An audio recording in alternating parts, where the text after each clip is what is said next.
ito yung pinili natin versus ang original yan. Mating na po yung order ko. Charging board ng Huawei P20 Lite ko.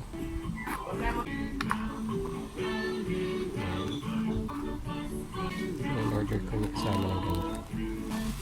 So ito yung board nila. Sunrise. So yan siya. Maraming walang pizza. Maraming ganito. Ito kasi original. Nasira kasi ito. Yan. Nasira yung gate. So ito yung pinili natin versus ang original yan. Hindi ito medyo tugma. Pero hindi ito sa likod. Itong part na ito may isolate. Hindi ko na sigurado kung saan. Sa audio siguro. Baka audio amplifier. Testing natin. Ang problema ko kasi yung sa mic. Itong pinalit ko sa cellphone. Yung ganda rito. May tunog yan. Check, mic check. Tapos yung dito sa ilalim. Dalawa kasi mic nito. Dito sa taas ako dito sa baba. Dito hindi malakas yung sabi. Yung pakinggan.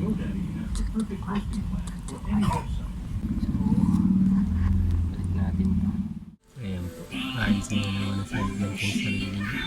Nakita ko itong tanggalin ko lang. So, ayan, nakabit ko na po. Okay na yung mic. Tinesting ko na kanina recording. Ito, try natin. Check, mic check. Ayan, dito sa baba. Check, mic check. Ayan, okay na. Sabit ko na ulit. Ayan po, nakabit ko na yung mic. Nakabit ko na din ito ng speaker. Testing ko naman yung charging ko nag-charge. Front cam ko lang. Testing natin yung charging niya. Ito nyo ba?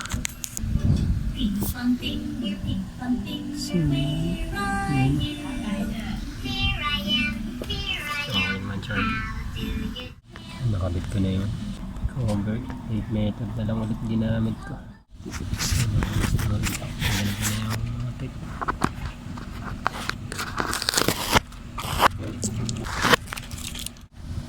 Tanggal ko na yung tape.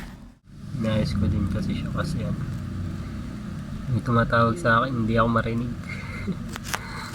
Ayun, nandito pala yung ito yung pinaka-mic kasi makikinig ka dito sa earpiece. Kaya pinalitan ko na. Ito naman bahalang araw gagawin ko. Ito lilipat ko dito sa original. Yan. Para magamit ko ulit. Miss pa yung mic nito. Nasira ulit itong na ito. Board. Subukan kong gawin ito. Kailangan mo kasi dyan mayroon kang magandang microscope. So yun po. Thank you sa panonood nyo.